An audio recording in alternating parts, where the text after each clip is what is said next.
आज इस क्लास में हम रैशनल नंबर के बारे में पढ़ने वाले हैं। रैशनल नंबर के बारे में आपने क्लास 7, क्लास 8, क्लास 9 और क्लास 10 में भी ऑब्वियसली पढ़ा होगा।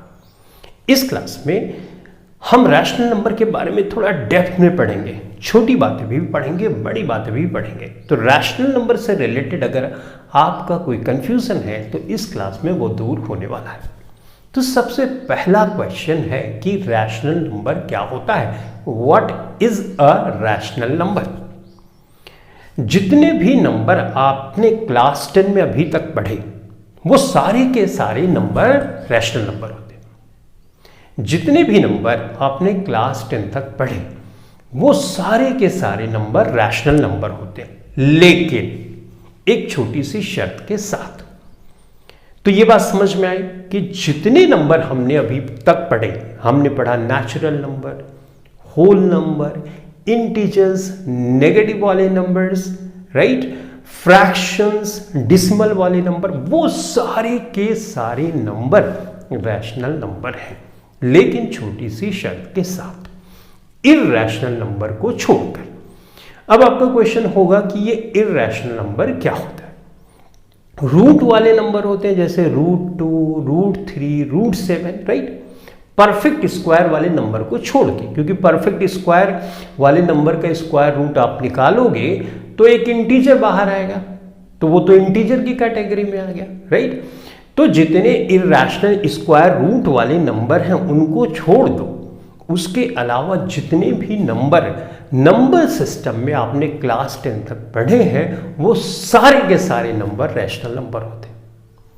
Natural number rational number, whole number rational number, integers rational number, चाहे पॉजिटिव हो चाहे नेगेटिव हो, फ्रैक्शन वाले नंबर रैशनल नंबर। तो इसका मतलब रैशनल नंबर समझना बहुत आसान हुआ। सारे के सारे नंबर जितना हमने क्लास 10 में अभी तक पढ़ा वो सारे के सारे नंबर रैशनल नंबर है, लेकिन इर्रैशनल नंबर यानी रूट वाले नंबर को छोड़कर। तो पहली बात तो ये हमने समझी। अब अगर ये बात हमने समझी तो हम ये समझते हैं कि रैशनल नंबर क्यों बोला गया, करेक्ट ना? नाम से पकड़ते हैं कि भाई रैशनल नंबर, इसका नाम रखा गया तो क्या लॉजिक होगी। तो देखो यहां पे रेशियो देख रहे हो, अभी दिख रहा है रेशियो क्या होता है? हिंदी में बोलते हैं अनुपात। जैसे 1/2 या 1:2 को 1/2 लिख सकते हैं। इसका मतलब यह हुआ कि जितने भी नंबर हैं, जिन नंबर्स को हम फ्रैक्शन के फॉर्म, रेशियो के फॉर्म में लिख सकते हैं उनको रैशनल नंबर बोलते हैं। इसी से इसका नाम पड़ा रैशनल नंबर। यानी जितने नंबर हैं अगर उनको हम रेशियो के फॉर्म में लिख सकते हैं या p/q के फॉर्म में लिख सकते हैं, रेशियो वही तो हुआ, लिख सकते हैं, तो हम उनको रैशनल नंबर बोलते हैं। उसमें हम बोलते हैं जो p है ना वो एक इंटीजर होना चाहिए, और इंटीजर तुम जानते हो कि पूरे नंबर होते हैं, जैसे 1 2 3 4 5, 1/2 नहीं, 1/3 नहीं, क्योंकि वो तो फ्रैक्शन हो जाएगा। तो जितने भी नंबर हैं जिनको हम p/q के फॉर्म में लिख सकते हैं, जहां पर p और q इंटीजर्स हो और q यानी जो नीचे नंबर आए डिनोमिनेटर वो 0 सिर्फ नहीं होना चाहिए, तो उसको हम रैशनल नंबर बोलते हैं। ये डेफिनेशन तुम बुक में देखते हो। तो फाइनली हमने क्या समझा कि जितने भी नंबर हमने क्लास 10 तक पढ़े वो सारे के सारे रैशनल नंबर है। कितना आसान हो गया, सिर्फ इर्रैशनल नंबर को छोड़कर। डन। अब डेफिनेशन जो बुक में दी जाती है उसमें कैसे फिट करेंगे? वो डेफिनेशन बोलती है कि any number that can be written in the form p/q where p and q are integers but q is not equal to 0 is called rational number. Correct? तो क्या जितने भी नंबर होंगे अगर उनको p/q के फॉर्म में हम लिख दें तो रैशनल नंबर हो जाएंगे? हाँ, उस फॉर्म, उस शक्ल में लिख देंगे तो रैशनल नंबर हो जाएंगे, लेकिन शर्त एक है कि जो p है ऊपर है, न्यूमरेटर और डिनोमिनेटर दोनों नंबर इंटीजर्स में होने चाहिए। अगर इंटीजर्स में नहीं दिख रहे हैं तो क्या आप उनको इंटीजर्स में एग्जैक्टली कन्वर्ट कर सकते हो? अगर कन्वर्ट कर सकते हो तो वो रैशनल नंबर हो जाएंगे। फॉर एग्जाम्पल, जैसे मैंने बोला 2, ठीक है, अब 2 तो रैशनल नंबर होगा पक्का, क्योंकि ये इरैशनल नंबर नहीं है ना, तो रैशनल नंबर तो 100% होगा। अब डेफिनेशन के अकॉर्डिंग टू क्या इसे p बाय क्यू के फॉर्म में हम लिख सकते हैं या नहीं लिख सकते, यही हमको सोचना है। तो चलो लिख के देखते हैं। वैल्यू नहीं बदलना, ये 2 है, अगर मैं इसको 1 बच्चों लिख दूं तो इस वैल्यू में क्या कोई डिफरेंस आया? 2 तो अभी भी 2 है, 2/1 हमने लिख दिया, अभी भी 2 ही है ना, मैंने वैल्यू तो चेंज नहीं की, करेक्ट। लेकिन एक्सप्रेशन इसकी बदल गई। अगर मैं इसको p बोलूं, इसको q बोलूं, करेक्ट, तो p बाई क्यू के फॉर्म में 2 आ गया, तो इसका मतलब रैशनल नंबर है। ये तो हम पहले से भी जानते थे कि रैशनल नंबर है, क्योंकि इरैशनल नहीं है, इरैशनल नंबर नहीं है तो वो रैशनल होगा ही, और इरैशनल नंबर नहीं है उसको छोड़ेंगे तो जितने नंबर आपने पढ़े ना अभी तक क्लास 10 में, इंटीजर, होल नंबर, फ्रैक्शन वाले number, negative number, positive number, सारे के सारे रैशनल नंबर होते हैं। लेकिन क्वेश्चन एग्जाम में तो ये आता है कि क्या ये रैशनल नंबर है, तो हम तो बोल देंगे रैशनल नंबर है। हाँ, चैलेंज थोड़ी सी तब आती है जब बोला जाता है कि इस नंबर को p बाई क्यू के फॉर्म में कन्वर्ट करो, तो वहां पे थोड़ी सी मुश्किल आती है। तो उसी बात पे हम मेनली फोकस करने वाले हैं। ये तो समझ गए, ये रैशनल। अच्छा बताओ, ये 0 मैंने लिख दिया, तो क्या 0 रैशनल नंबर है कि नहीं? ये भी एक इंपॉर्टेंट और अच्छा क्वेश्चन है। तो 0 तो बच्चों देखो, होल नंबर से 0 शुरू होता है, राइट? तो 0 तो एक इरैशनल नंबर नहीं है, तो इसका मतलब रैशनल नंबर तो पक्का है। क्या इसे हम p बाई क्यू के फॉर्म में लिख सकते हैं? तो चलो देखते हैं। ये लिखा, 1 लिखा, अभी कोई फर्क पड़ा? अभी तो नंबर सेम ही है, राइट? ये p मान लें, ये q मान लें, ठीक। क्या 0 एक इंटीजर है? हाँ, 0 एक इंटीजर होता है, क्योंकि होल नंबर के अंदर आता है, सारे के सारे होल नंबर इंटीजर्स में आते हैं, तो इसका मतलब 0 एक इंटीजर है।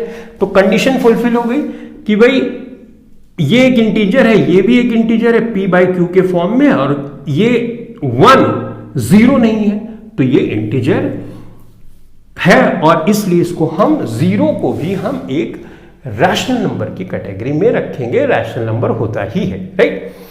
तो अभी तक फाइनली हमने समझा, कोई भी नंबर बच्चों अगर p बाई क्यू के फॉर्म में लिखा जा सके, जहां पे p और q where p and q are integers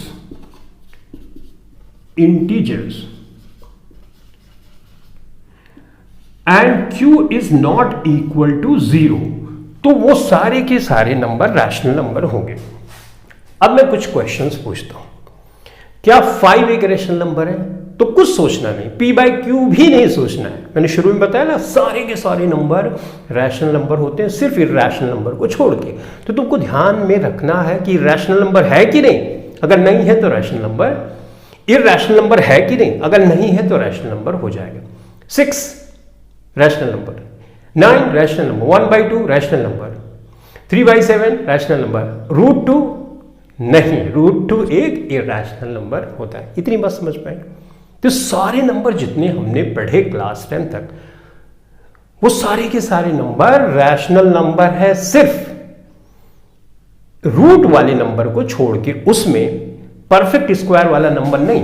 देखो जैसे 4 है, ये तो रूट में दिख रहा है ना, दिख रहा है, लेकिन इसका स्क्वायर रूट तो निकालोगे तो 2 हो जाएगा, है ना। लेकिन अगर √2 का स्क्वायर रूट निकालोगे तो स्क्वायर रूट आप एग्जैक्टली इसका निकाल नहीं पाओगे, राइट? स्क्वायर रूट इसका एग्जैक्टली निकाल नहीं पाओगे। इसमें ये नंबर ऐसे डिसिमल आएगा, उसके बाद ऐसे बढ़ता जाएगा, कभी भी टर्मिनेट नहीं होगा। एग्जैक्टली तुम कभी भी √2 की वैल्यू नहीं निकाल सकते। तो फाइनली तुमने समझा कि कोई भी नंबर मुझे दे दो, वो सारे के सारे रैशनल नंबर है, और हमारा फोकस होगा कि क्या वो इरैशनल नंबर तो उसमें नहीं शामिल है। इरैशनल होगा तो वो पूरे नंबर को इरैशनल बना देगा। जैसे एग्जांपल के लिए मैं तुमको बोलता हूं, जैसे √2 है ना, और +1 है, और ये 3 है। क्या ये इर्रेशनल नंबर है? हाँ, क्योंकि यहां पे देखो ये इर्रेशनल नंबर है ना, तो ये इर्रेशनल नंबर पूरा नंबर हो गया। जैसे मैं √6 करूं प्लस √6 करूं डिवाइडेड बाई 3 करूं, तो ये हो जाएगा 2√6। अब क्या √6 एक परफेक्ट स्क्वायर नंबर है? नहीं है, राइट? तो इसका मतलब ये एक इर्रेशनल नंबर हुआ। इर्रेशनल नंबर क्यों हुआ? तुम बोलोगे सर ये p के फॉर्म में, ये q के फॉर्म में, और ये 0 भी नहीं है, तो ये रैशनल नंबर हो गया। नहीं, ये भी तो शर्त है कि ऊपर और नीचे दोनों ही इंटीजर्स होने चाहिए। तो 2√6 क्या इंटीजर है? नहीं, इंटीजर नहीं है। √6 इंटीजर होता ही नहीं है, तो इसकी वैल्यू जो आएगी वो भी इंटीजर नहीं है। तो इंटीजर भी होना जरूरी, इसलिए ये डेफिनेशन बिल्कुल सही है कि कोई भी नंबर तुमको दिया जाए उसको कन्वर्ट करो p/q के फॉर्म में। अगर तुमने कन्वर्ट कर दिया p/q रूल के अकॉर्डिंग, तो ऐसा नहीं कि जबरदस्ती कर दिया, रूल के अकॉर्डिंग जो तुमने इसको कन्वर्ट कर दिया किसी भी नंबर को p/q के फॉर्म में, तो 100% वो रैशनल नंबर होगा। लेकिन तुमको ये भी देखना है कि p ऊपर वाला नीचे वाला नंबर इंटीजर है और q बराबर नहीं है 0 के। 0 नहीं होना चाहिए नीचे, ठीक है, डिनोमिनेटर में। अब कुछ और नंबर तुमको देता हूं और तुम बताओ कि वो नंबर रैशनल नंबर है कि नहीं है, ठीक है। चलो, जैसे मैं 1/7 लिखूं, 1/2 लिखूं, 1/5 लिखूं, राइट, या मैं 22/7 लिखूं, राइट। मैं तुमसे पूछूं कि क्या ये रैशनल नंबर है कि नहीं, तो बड़ा आसान है। मैंने बोला है कि सारे नंबर रैशनल नंबर होते हैं। ये भी रैशनल नंबर, कैसे हमने समझा? सारे नंबर रैशनल नंबर होते हैं, सिर्फ इर्रेशनल नंबर को छोड़ के। यहां इर्रेशनल नंबर कुछ दिख रहा है? कुछ नहीं दिख रहा। तो इसका मतलब सारे के सारे नंबर रैशनल नंबर, कुछ भी सोचना नहीं। p/q वाली डेफिनेशन से तुम सोचना चाहते हो तो सोच लो। ये इंटीजर, ये इंटीजर, राइट, ये इंटीजर है, ये इंटीजर है और ये 0 नहीं, ये इंटीजर, ये इंटीजर, ये 0 नहीं, ये इंटीजर, ये इंटीजर, ये 0 नहीं, ये इंटीजर, ये इंटीजर, ये 0 नहीं है, तो इसका मतलब ये भी रैशनल नंबर है। अब यहां पे कंफ्यूजन होता है। 22/7 तो वैल्यू पाई की आती है, ये पाई लिखते हो ना मैथमेटिक्स में, तो ये तो एक इर्रेशनल नंबर होता है। इर्रेशनल नंबर क्यों होता है अभी इसके बारे में थोड़ी देर में समझेंगे। तो ये एक इर्रेशनल नंबर होता है, तो इसकी वैल्यू, इसकी ध्यान से सुनना, इसकी अप्रोक्सीमेट वैल्यू, इसकी लगभग वैल्यू 22/7 होती, एग्जैक्ट वैल्यू नहीं। इस पाई की एग्जैक्ट वैल्यू आप कभी भी फाइंड नहीं कर सकते। लोगों ने 10-10 हजार तक इसकी वैल्यू को याद किया है, राइट, जिसके लिए उन्होंने रिकॉर्ड भी बनाया। बड़े बड़े कंप्यूटर सेटअप किए गए कि पाई की एग्जैक्ट वैल्यू निकाली, अभी तक निकाली नहीं जा सकी।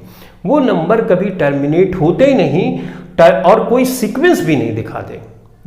तो ऐसे नंबर्स को हम कभी भी p/q के फॉर्म में कन्वर्ट ही नहीं कर पाते, और नहीं कन्वर्ट कर पाएंगे तो डेफिनेशन क्या बोल रही थी कि भाई देखो, p/q के फॉर्म में अगर रैशनल नंबर है तो कन्वर्ट करना ही पड़ेगा। जहां पे p और q इंटीजर होने चाहिए, राइट, इंटीजर्स होने चाहिए, और q कभी भी 0 नहीं होना चाहिए। तो अगर कोई भी नंबर इस रूल को फॉलो करता है तो हम रैशनल नंबर बोलेंगे। 22/7 क्या फॉलो करता है? ये इंटीजर, ये इंटीजर, ये 0 नहीं, तो ऑब्वियसली ये रैशनल नंबर में आएगा, क्योंकि ये अप्रोक्सीमेट वैल्यू है। पाई की जो रियल वैल्यू है वो इर्रेशनल होती है, ठीक है। समझ में आई बात इतनी? तो मैंने क्या बताया तुमको कि जितने भी नंबर तुम जानते हो, अगर सिंप्लीफाइड फॉर्म में समझो तो सारे के सारे नंबर रैशनल नंबर है, सिर्फ और सिर्फ इर्रेशनल नंबर को छोड़कर। पाई वाला कंफ्यूजन हो रहा होगा थोड़ा सा, अगर तुमने कभी भी सुना नहीं होगा कि पाई एक इर्रेशनल नंबर होता है, तो अभी थोड़ी देर में इसके बारे में भी आपका कॉन्सेप्ट क्रिस्टल क्लियर हो जाएगा। अब बच्चों, मैं अगर बोलूं 3.14 क्या एक इर्रेशनल नंबर है कि रैशनल नंबर है, तो तुम बोलोगे 3.14 तो पाई की वैल्यू, अगर ये इर्रेशनल है तो ये भी इर्रेशनल होगा। गलत। हमको पहले ये देखना है, मैंने बोला है ना 3.14 ये नंबर तो कोई फ्रैक्शन होगा, करेक्ट ना? तो फ्रैक्शन वाला नंबर तो रैशनल नंबर होता है, अब चैलेंज ये है, क्या हम इसको p बाई क्यू के फॉर्म में कन्वर्ट कर सकते हैं? अगर कर सकते हैं तो रैशनल नंबर, और p और q इंटीजर होना चाहिए, q 0 के इक्वल नहीं होना चाहिए। तो कन्वर्ट करके देख लो, बड़ा सिंपल है। देखो 3.14, यहां पे मैंने 1 लिख दिया, कोई फर्क पड़ा? नहीं पड़ा। दशमलव लिख के 0 कर दिया तो कोई फर्क पड़ा? अभी भी तो सेम नंबर है। हमने एक्सप्रेशन को चेंज किया लेकिन इसकी वैल्यू को तो नहीं बदला। ठीक है भाई, अब ये 2 डिजिट के बाद डिसिमल है, 2 डिजिट के बाद डिसिमल है, हमने हटा दिया। अभी भी 3.14 ही इसकी वैल्यू है, तो एक्सप्रेशन बदल दिया। अब यहां पे देखो, ये p के फॉर्म में q है, ये 314, ये तो एक इंटीजर है, ये भी एक इंटीजर, q 0 भी नहीं है, ये 100 है, 0 नहीं है।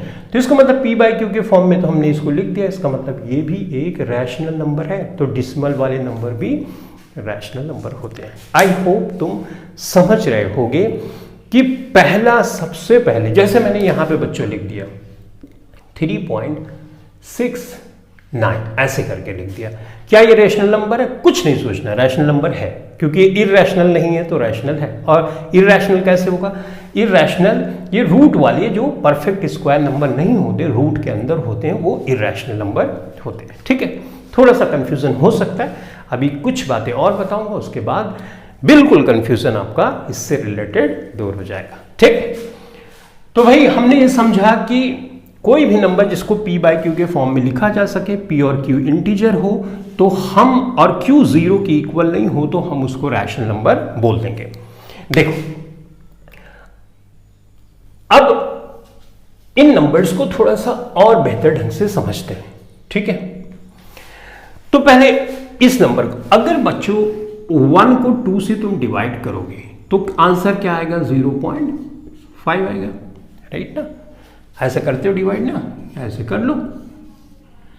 यहां पे दशमलव बढ़ाओगे 0, 2 5 10, राइट? कितना आया? 0.5। इसी तरह से 1/5 को तुम करोगे तो ये 0.2 हो जाएगा, राइट?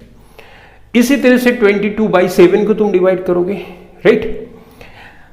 तो अब एक और नंबर, इस 22/7 को तो अभी बाद में डिस्कस करें, इसको करते हैं। तो 1 को 3 से डिवाइड करोगे तो यहां पे दशमलव आ जाएगा, 3 त्रिका 9, 1 यानी 0.33। यहां पे देखो 0.33, तुम डिवाइड करते जाओगे, 1 रिमाइंडर आता जाएगा और ऐसे डिवीजन ये बढ़ता जाएगा। तो इसका मतलब ये ऐसे चलता जाएगा, कहां तक? अनंत तक।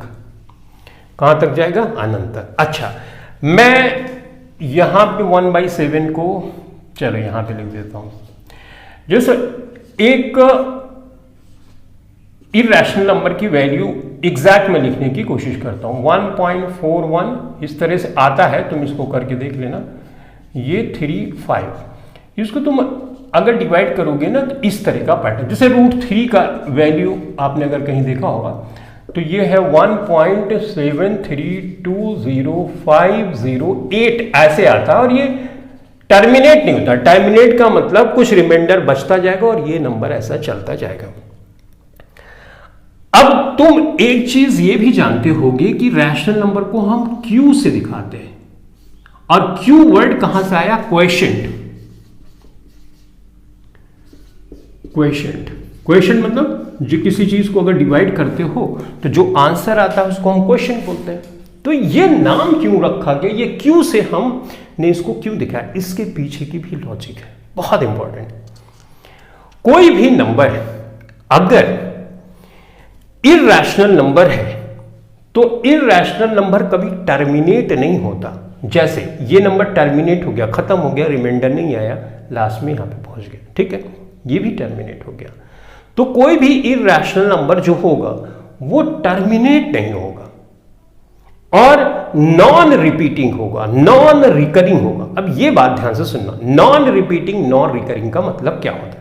देखो यहां पे पॉइंट है 3 3 3 3 3 3 3, ये टर्मिनेट तो नहीं हो रहा है, लेकिन एक ही डिजिट यानी 3 बार बार रिपीट हो रही है। यहां पे देखो 4 1 4 1 2 1 3 5, आगे भी इसको तुम डिवाइड, इसका स्क्वायर रूट निकालते जाओगे तो तुम देखोगे कि कोई भी नंबर का रिपीटेशन नहीं होता। रिपीटेशन मतलब फोर आ सकता है, एक पैटर्न नहीं मिलेगा। जैसे यहाँ पे 3 3 3, अच्छा ऐसे भी हो सकता है, बहुत कुछ नंबर तुमको इस तरह से मिले 3 9 2 3 9 2 3 9 2, तो तुम देख के बता सकते हो यहाँ 3 डिजिट का एक ब्लॉक है जो बार बार रिपीट हो रहा है। इसमें तुमको कोई पैटर्न नहीं मिलेगा। देखो यहाँ पे 4 1 अगर तुम करोगे तो यहाँ 4 2 आ गया, यानी तुमको पैटर्न नहीं मिलेगा। तो ऐसे नंबर को हम बोलते हैं non repeating, non recurring. Recurring, reoccur, यानी डिजिट, एक डिजिट या डिजिट का ब्लॉक बार बार रिपीट नहीं होगा, तो ऐसे नंबर को हम बोलते हैं इर्रेशनल नंबर। मैंने बोला रूट वाले जितने भी नंबर बच्चों होते हैं उन सारे नंबर का अगर स्क्वायर रूट निकालोगे, परफेक्ट स्क्वायर वाले नंबर को छोड़ के, तो तुम देखोगे कि डिसिमल के बाद उनमें डिजिट कोई बार बार रिपीट नहीं है, या डिजिट्स का एक ब्लॉक बार बार रिपीट नहीं होगा, तो उनको हम इर्रेशनल नंबर बोलते हैं। रैशनल नंबर में तुमको ऐसा हो सकता है टर्मिनेट हो जाए, जैसे यहां टर्मिनेट हो गया। ऐसा हो सकता है कि टर्मिनेट ना हो। मैंने क्या बोला कि वो सारे के सारे नंबर जो नॉन टर्मिनेटिंग, नॉन रिपीटिंग होते हैं। Non terminating, non repeating. Non repeating का मतलब एक डिजिट या डिजिट्स का ब्लॉक बार बार रिपीट ना हो, इर्रेशनल नंबर कहलाते हैं। ये बात हमने कहां से समझी? ये बात हमने जो क्वेश्चन आया √2 को स्क्वायर रूट निकाला, जो क्वेश्चन उसका जो उत्तर आया, आंसर आया, उससे कंक्लूड किया। इसीलिए रैशनल नंबर को क्यू से हम दिखाते हैं। तो अगर तुमको कहीं कंफ्यूजन हो जाए कि रैशनल नंबर क्या है, उसको स्क्वायर रूट निकालना शुरू कर दो जिस फॉर्म में है, या उसको डिवाइड करना शुरू कर दो, तो फाइनली तुम पाओगे कि इर्रेशनल नंबर नॉन टर्मिनेटिंग होगा और नॉन रिपीटिंग होगा, तो वो इर्रेशनल नंबर हो जाएगा। इसलिए इसको क्यू से हम रिप्रेजेंट करते हैं। तो हमने रैशनल नंबर नाम रखा क्योंकि वो रेशियो से आया है, एक ऊपर एक नीचे, PQ वाला फॉर्म, और Q से दिखाया। अगर तुमको लगता है नहीं मुझे समझ में नहीं आ रहा, तो डिवाइड करके देख सकते हो। डिवाइड करोगे तो तुमको अगर ये पैटर्न मिलेगा, नॉन टर्मिनेटिंग, नॉन रिपीटिंग, तो इर्रेशनल नंबर। और अगर तुमको जैसे डिवाइड हो गया तो रैशनल नंबर ही है, नॉन टर्मिनेटिंग है लेकिन रिपीटिंग है, तो वो इर्रेशनल हो जाएगा। जैसे यहां पे देखो 0.333333, तो इसका मतलब यहां पे डॉट ऐसे लगे, 3 डॉट भी लगा है, इसका मतलब ये नंबर कभी टर्मिनेट नहीं होगा। 3 डॉट लिखा होता है, कई बार ऐसे एरो बना दिया जाता है। तो इस तरह की सिचुएशन में तुम ये समझ जाना कि ये नॉन टर्मिनेटिंग है, लेकिन पैटर्न देख के बोल सकते हो रिपीटिंग है। ये नॉन टर्मिनेटिंग है लेकिन ये नॉन रिपीटिंग है, ये नॉन रिकरिंग है। ये रिपीटिंग या रिकरिंग इसको हम बोलते हैं। अच्छा, अब 1/7 को तुम अगर डिवाइड करना शुरू करोगे, इस वाली वैल्यू को 1/7 को अगर तुम डिवाइड करना शुरू करोगे, तो तुम बच्चों देखोगे 0.142857142 इस तरह से। अब यहां पे जानते हो कंफ्यूजन क्या होता है? जब 1 ऐसे रखोगे, 7 से तुम डिवाइड करना शुरू करोगे, तो पहले 0 आएगा, 1 आएगा, फिर 4 आएगा, फिर 2 आएगा, फिर 8 आएगा। तुम बोलोगे यहाँ तो कुछ रिपीट ही नहीं हो रहा, और छोड़ दोगे डिवीजन करना, और यहीं पे हो जाएगा गलत। क्योंकि यहाँ पे देखो एक ब्लॉक हम बना सकते हैं, ये देखो AU, राइट, 6 डिजिट का एक ब्लॉक है। अब यहाँ पे आगे डिवाइड करोगे ना, तो यही फिर से आएगा क्या, 1428571, ये देखो रिपीट होने लगा, राइट। तो कई बार कंफ्यूजन ये होता है, आपने 2 डिसिमल पॉइंट के 2-3 प्लेसेस तक डिवीजन किया, रिपीट नहीं हो रहा था, आप बोलोगे इर्रेशनल नंबर, और हो जाएगा गलत। तो सबसे सही डेफिनेशन क्या है बच्चों, कि कोई भी नंबर, जैसे मान लो 129 है, तो इसको क्या तुम डिवाइड करोगे? नहीं, सिंपल पहली वाली डेफिनेशन से डिसाइड कर दोगे रैशनल है कि नहीं है। नहीं है, ये इंटीजर P/Q के फॉर्म में, ये 0 नहीं है, तो मतलब रैशनल नंबर होगा। अगर अब इसमें डिवीजन करने लगोगे 1, तो ये तो रिपीटिंग पैटर्न तुमको मिलेगा नहीं। कब मिलेगा? ब्लॉक होगा, बार बार रिपीट करेगा। तो इसी तरह से अगर 197 है, अब इसको अगर तुम डिवीजन करके पता करने की कोशिश करोगे तो 96 डिजिट्स एक साथ रिपीट करनी शुरू होगी, तो वहां तो कंफ्यूजन हो जाएगा। इसलिए जो अपनी डेफिनेशन है पी बाई क्यू के फॉर्म में लिख सकते हो कि नहीं लिख सकते? हाँ, ये पी बाई क्यू के फॉर्म में है, ये हमने चेक कर लिया। ये क्या जीरो है? नहीं जीरो। ये इंटीजर है? हाँ इंटीजर है, तो ये रैशनल नंबर है। ठीक है, अब देखो बच्चों, जो पाई होती है, पाई की वैल्यू, ये पाई की जो वैल्यू होती है ये एक इरैशनल नंबर होती है। तुमने बुक में कई बार देखा होगा कि जो पाई की वैल्यू है ना वो 3.14 ऐसे दी गई होती है या 22/7 दी गई होती है कई लगभग में। ये 22/7 ये लगभग में वैल्यू होती है। तो क्या ये एग्जैक्ट वैल्यू या जिसको बोलते हैं रियल वैल्यू नहीं है। पाई की real value non terminating, non repeating, non recurring होती है। अब समझ गए होंगे कि इसको हम इरैशनल नंबर क्यों बोलते हैं। हम जब पाई की वैल्यू को निकालते हैं एग्जैक्ट वैल्यू, तो डिसिमल पॉइंट के बाद हमको किसी 2 डिजिट, 3 डिजिट, 5 या डिजिट्स का कोई ब्लॉक या पैटर्न नहीं मिलता जो बार बार रिपीट हो इरैशनल नंबर में, और टर्मिनेट भी नहीं होता। रैशनल नंबर में क्या होता है कि रैशनल नंबर में अगर टर्मिनेट नहीं हो रहा है, यानी जैसे 1/5 के केस में 0.2 आके खत्म हो गया, रिमाइंडर नहीं आ रहा था, ऐसा टर्मिनेट तो नहीं होगा। लेकिन एक चीज पक्का है, जब उसको डिवाइड करोगे ना तो तुमको डिजिट्स का या एक डिजिट्स का ब्लॉक मिलेगा जो बार बार रिपीट होगा, तो हम उसको रैशनल नंबर बोलते हैं। ठीक है, तो रैशनल नंबर इरैशनल नंबर के बारे में आपने सीखा। अब एक बड़ा इंपॉर्टेंट क्वेश्चन है कि दो नंबर के बीच में रैशनल नंबर फाइंड करो, तो ये सब चीजें तो आप जानते होंगे कि नहीं, दो गिवन नंबर के बीच में 5 rational number, 6 rational number find करो, तो ये तो बड़ा आसान है। ये किसी क्लास में हम डिटेल में डिस्कस करेंगे। इसके पहले की क्लासेस में भी मैंने इसके बारे में बताया है कि कैसे दो रैशनल नंबर के बीच में infinite number of rational numbers हम निकाल सकते हैं। अब इतना हमने बातें समझ ली, तो एक इंपॉर्टेंट चीज यहां पे समझने वाले हैं। देखो जैसे आया 0.333 इस तरह से, इसको क्या तुम देख के बता सकते हो कि ये रैशनल है कि इरैशनल है? तुम इसको देखोगे, बोलोगे 3 बार बार रिपीट हो रहा है, टर्मिनेट तो नहीं हो रहा है लेकिन रिपीट हो रहा है, रिकरिंग हो रहा है, राइट? तो इसका मतलब ये रैशनल नंबर हुआ। अब मैं यहां पे लिखूं 0.321 और उसके बाद ये लगा दूं, तो तुम बोलोगे यहां पे 321 बार बार रिपीट हो रहा है, करेक्ट ना? तो बार बार रिपीट हो रहा है, इसका मतलब ये टर्मिनेट तो नहीं हो रहा है लेकिन रिपीट हो रहा है, जिसकी वजह से हम बोलेंगे कि ये रैशनल नंबर है। तो फाइनली बच्चों, मैंने तुमको 3 तरह से समझाने की कोशिश की कि रैशनल नंबर क्या होता है। पहली एकदम सिंपल भाषा में, सारे नंबर रैशनल नंबर होते हैं सिर्फ इरैशनल नंबर को छोड़कर। दूसरा, कोई भी नंबर जिसको p/q के फॉर्म में लिख सकते हो, p और q इंटीजर है, q 0 ना हो, तो वो रैशनल नंबर होता है। अगर डेसिमल में दिया गया है तो रैशनल नंबर जो होंगे टर्मिनेट हो जाएंगे, या तो अगर टर्मिनेट नहीं होंगे तो रिपीटिंग होंगे, यानी एक डिजिट या डिजिट का ब्लॉक्स बार बार रिपीट करेगा।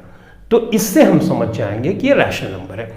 अब यहां कंफ्यूजन एक ये आता है कि 0.33 अगर रैशनल नंबर है तो बाय डेफिनेशन कि p/q के फॉर्म में इनको लिखा जा सकता है, तो हम p/q के फॉर्म में कैसे लिखें? ठीक है, तो मैं तुमको फटाफट से बताने वाला हूं कि p/q के फॉर्म में इस तरह के नंबर को कैसे कन्वर्ट करते हैं। यहां पे कंफ्यूजन बच्चों को आता है कि हम कितने से मल्टीप्लाई करें। वैसे तो मैंने शॉर्ट ट्रिक बताई है कि देखते ही कैसे फटाक से बता दें कि क्या कैसे p/q में इसको कन्वर्ट करेंगे और कितना आंसर आएगा। देखो फॉर एग्जांपल शॉर्ट ट्रिक बता, जैसे जितने डिजिट यहाँ पे बच्चों रिपीट हो रहे हैं ना, तो यहाँ पे एक डिजिट रिपीट हो रही 3 तो कुछ नहीं करना, दशमलव हटाओ, 3 रखो और जितनी डिजिट रिपीट हो रही है उसके नीचे उतना 9 लगा। एक डिजिट रिपीट हो रही है तो हमने 9 लगा, 2 डिजिट अगर रिपीट होती है 9 करते, तो ये हो गया। इसको सिंप्लीफाई करेंगे तो हमारा आंसर आएगा 1/3। ठीक, इस वाले को अगर हम यहाँ पे 3 डिजिट रिपीट हो रही है तो हम 3 2 1 ऐसे कर देंगे, 3 डिजिट तो 999, ये कन्वर्ट हो गया। लेकिन अब लॉजिकली जैसे बुक में दिया गया है कि इसको कैसे कन्वर्ट करें, मैं वो तुमको सिखाने वाला हूं कि कैसे लॉजिकली जब हम कन्वर्ट करते हैं तो तुम भी बोलोगे कि यस ये रैशनल नंबर है, राइट। तो चलो पहले 0.33 वाले को हम कन्वर्ट करके देखते हैं। क्यों कन्वर्ट कर रहे हैं? क्योंकि भाई हमारी डेफिनेशन है कि any number that can be written in the form p by q and where p and q are integers but q is not equal to 0 is called rational number। तो अगर ये रैशनल नंबर है तो p by q के form में हम इसको convert कर सकते हैं। अगर नहीं कन्वर्ट कर पाएंगे तो ये रैशनल नंबर नहीं हो सकता, करेक्ट है। तो कन्वर्ट करने के लिए सबसे पहले हम मानते हैं let x is equal to 0.333, ये हमने कर दिया, ठीक बात, ओके। कितने डिजिट यहां पे बच्चों बार बार रिपीट? एक डिजिट, तो मैं मल्टीप्लाई कितने से करूंगा? 1 0 10। अगर 2 डिजिट रिपीट होती तो 100 से, 3 डिजिट रिपीट होती तो मैं 1000 से करता। इसी तरह से करते जाना, कोई कंफ्यूजन और किसी तरह की कोई समस्या तुमको नहीं आएगी। तो ये कर दिया। अब मैं कितने से मल्टीप्लाई, एक डिजिट रिपीट हो रही ना, ये देखो 3 3 3 3 3 ही तो एक डिजिट है जो बार बार रिपीट हो रही है, तो 10 से मल्टीप्लाई करूंगा। अब मैं पूरा लिख नहीं रहा हूं, डायरेक्ट मल्टीप्लाई कर 10x। अब हम किसी चीज को मल्टीप्लाई करते हैं तो दशमलव इधर जैसे 2.5 अगर 10 से मल्टीप्लाई करोगे तो बच्चों यूं हो जाता है ना, देखो दशमलव इधर आ गया ना, उस साइड शिफ्ट हो जाता है। तो 1 डिजिट मैं यहां पे शिफ्ट कर दूंगा, ये किया 03.33, करेक्ट। और आगे तो ऐसे बढ़ता जा रहा है। मैंने क्या किया, 10 से इसमें मल्टीप्लाई किया, 10 से इसमें भी मल्टीप्लाई करोगे तो डिसिमल यहाँ था एक डिजिट, अगर 100 से कर दे 2 डिजिट शिफ्ट हो जाता, 1000 से कर दे 3 डिजिट, ये तो सिंपल मल्टीप्लिकेशन का रूल है, तो ये हमने कर दिया। अब मान लो ये इक्वेशन फर्स्ट है और ये इक्वेशन सेकेंड, ठीक है। अब इक्वेशन सेकेंड से मैं फर्स्ट को सब्ट्रैक्ट कर रहा हूं, तो करके देखते हैं। 10x 03.33, right. अब यहां पे x कर देते हैं, यहां पे पॉइंट के नीचे 0.33, यहां पे देखो ये ऐसे है और यहां पे 0.33, ये इस तरह से हमने कर दिया। अब देखो यहां पे ये भी ऐसे है, इसका मतलब 3 बढ़ता जा रहा है, तो मैं कितने भी 3 बढ़ा सकता हूं, तो मैं एक 3 और बढ़ाना चाहूं तो दोनों साइड बढ़ा दूं, इससे तो फर्क पड़ेगा नहीं क्योंकि इधर तो 3 है। अब देखो घटा रहे में ये जो 3 इधर रहेंगे उस सब के सब कैंसिल हो जाएंगे, ये 3 सब के सब कैंसिल, सब क्या हो जाएगा 0, इधर वाला पूरा 0 हो गया, इधर वाला आता है, यहां पे आता है हमारे पास 3, ये 3 बचा रहता है। 10x से 1x माइनस करोगे क्या आएगा 9x, तो x इज इक्वल टू क्या होगा बच्चों 3/9 होगा, इसकी वैल्यू क्या आएगी 1/3। तो शॉर्ट ट्रिक से अभी थोड़ी देर पहले बनाया था मैंने कि 1/3 इसका आंसर आने वाला है, आ भी गया। ये मैंने क्यों किया, दिखाने के लिए कि लॉजिकली हमने किया, हमने लॉजिकली ही मैथमेटिकली सारी चीज़ों की और फाइनली देखा कि इस तरह के नंबर को हम p/q के फॉर्म में कन्वर्ट कर सकते हैं, राइट ना। तो अब ये दूसरा वाला एग्जांपल एक और ले लेते हैं, उसके बाद इस क्लास को हम फिनिश करते हैं। देखो इसको कन्वर्ट करना है तो शॉर्ट ट्रिक से अगर करोगे तो ये तो बड़ा आसान है, 3219999। शॉर्ट ट्रिक कैसे अप्लाई करते हैं ऑब्जेक्टिव वाले क्वेश्चन में तो बहुत इफेक्टिव होता है, वहां तुमको प्रोसेस तो पूछी नहीं जाती, सिंपली पूछा जाता है कि ये नंबर है इसको कन्वर्ट करो p/q के फॉर्म में, तो short trick plays an important role in that situation, तो वहां पर यूज कर सकते हो, करेक्ट है। अब यहां पे बच्चों जो रूल है जिसके अकॉर्डिंग टू हम इसको मान लेते हैं, let x is equal to 0.321321 और 3 डॉट लगा देते हैं, मतलब ये नॉन टर्मिनेटिंग है लेकिन रिपीटिंग है, और ये 2 डिजिट है, ये 3 डिजिट है, रिपीट हो रही है। तो अब कितने से मल्टीप्लाई करेंगे, मैंने बोला एक डिजिट रहती है तो 10 से, 2 डिजिट रहती है तो 100 से, 3 डिजिट रहती है 1000 से, 3 डिजिट रिपीट कर रही है तो कितने से करेंगे 1000 से। तो डायरेक्ट मैं कर रहा हूं 1000 से करेंगे तो 1000x हो जाएगा। अब यहां पे बच्चों करोगे 1000 से मल्टीप्लाई तो 1 2 3 डिजिट के बाद ये दशमलव शिफ्ट हो जाएगा, तो मैं वही कर रहा हूं 321.321 और आगे ऐसे चलता जाएगा। ठीक, अब ये मान लो इक्वेशन फर्स्ट है and this is equation second. तो इक्वेशन सेकंड से हम फर्स्ट को सब्ट्रैक्ट कर देते हैं। ठीक, तो यहाँ पे मैं ये लिख देता हूँ और ये किया x किया 0321.321, x इज इक्वल टू यहाँ पे देखो 0.321, यही मैं कॉपी कर रहा हूं।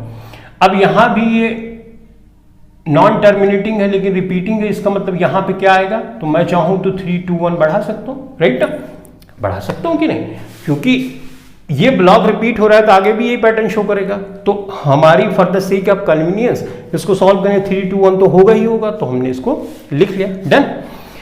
अब इसको बच्चों घटाओगे तो ये देखो इधर वाला तो सब जीरो हो जाएगा, चाहे जितना दूर तक हो, है ना, अनंत तक भी जाएगा तो ये 1 के नीचे 1, 2 के नीचे तो जीरो हो जाएगा, तो इधर का तो सब जीरो। यहाँ भी ये बचा 2, 3 और यहाँ पे 999 बचेगा ना। 1000 में से एक x घटाओगे तो 999x ही आएगा, तो x इज इक्वल टू क्या हो जाएगा 321, यहाँ तो दशमलव के बाद है तो जीरो की कोई वैल्यू नहीं है, 999। और ये चीज तो हमने शुरू में शॉर्ट ट्रिक से भी किया था। तो इस क्लास में हमने क्या सीखा कि देखो रैशनल नंबर को समझने के 3 तरीके हैं, जो सबसे सुटेबल, जो क्वेश्चन के अकॉर्डिंग टू तुमको सही लगे वो अप्लाई कर दो। पहला, सारे के सारे नंबर रैशनल नंबर होते हैं सिर्फ इररैशनल नंबर को छोड़कर। दूसरा, कि कोई भी नंबर जिसको p बाई क्यू के फॉर्म में तुम लिख सकते हो, p और q इंटीजर हो लेकिन q 0 की इक्वल नहीं हो तो वो रैशनल नंबर होते हैं। तीसरा, अगर क्वेश्चन के फॉर्म में लिखा है यानी डिवाइड करके स्क्वायर रूट निकाल के डिसिमल के फॉर्म में लिखा है, क्वेश्चन लिखा हुआ है, राइट, तो ऐसी सिचुएशन में हम देखेंगे कि non terminating but repeating recurring है तो वो रैशनल नंबर हो सकता। और उसके बाद हमने सीखा कि नॉन टर्मिनेटिंग लेकिन रिकरिंग, रीऑकर करने वाला, रीकर करने वाला जो नंबर है उसको कैसे कन्वर्ट करें p बाई क्यू के फॉर्म में। ठीक है, तो इतनी बातें हमने समझी। 22/7 p बाई क्यू के फॉर्म में तो ये इररैशनल नंबर नहीं है, पाई ए इररैशनल नंबर। 3.14 ये रैशनल नंबर है क्योंकि हम इसको p बाई क्यू के फॉर्म में कन्वर्ट कर सकते हैं, राइट। तो इस तरह से हमने रैशनल नंबर के बारे में एक बेहतर अंडरस्टैंडिंग ली कि रैशनल नंबर क्या होते हैं। चलो एक एग्जांपल और लेते हैं, 1-2 एग्जांपल, ताकि और बेहतर ढंग से आपको बातें समझ में आ जाए। देखो जैसे मान लो यहां पे कहीं लिखा है 3.12 और 0.63, ठीक। अब आपसे पूछा जाए कि बताओ ये रैशनल नंबर है कि नहीं, तो तुम बोलोगे ये तो इंटीजर नहीं है, करेक्ट ना। तो बच्चों डेफिनेशन ये है, क्या आप इसे p बाई क्यू के फॉर्म में कन्वर्ट कर सकते हो या नहीं कर सकते, क्या कर सकते हो, तो करके देखते हैं। देखो 3.12 मैं यहां पे लिखूं, अगर इसके नीचे मैं 1 लिख दूं, 0.00, कोई फर्क पड़ा, ये तो अभी कोई फर्क नहीं पड़ा, ठीक है। इसी तरह से 0.63, यार चलो एक सिंपल सा मेथड बताता हूं तुमको, इसको p बाई क्यू का फॉर्म में रखना। अगर मैं दशमलव के बाद यहां पे 0 लगा देता हूं, 0 लगाने की जरूरत नहीं है, क्यों, 2 डिजिट के बाद दशमलव, 2 डिजिट के बाद, चलो थोड़ा सा कॉम्प्लिकेटेड कर देता हूं, ये लो ऐसे कर दिया, ठीक। अब इसके डिसिमल को हटाना है, हटाने के बाद हम देख सकते हैं लेकिन वैल्यू चेंज नहीं करना। 1, 2, 3 डिजिट के बाद यहाँ 2 डिजिट 0 बढ़ा सकते हैं, दशमलव के बाद 0 की कोई वैल्यू नहीं होती। 3 डिजिट के बाद दशमलव है, 3 डिजिट के बाद दशमलव, ये सिंपली हमने हटा दिया, अब तो इंटीजर हो गया। तो हमने ये भी इंटीजर, ये भी इंटीजर, ये q is not equal to 0, तो इन दैट सिचुएशन हम बोल सकते हैं कि ये एक रैशनल नंबर है।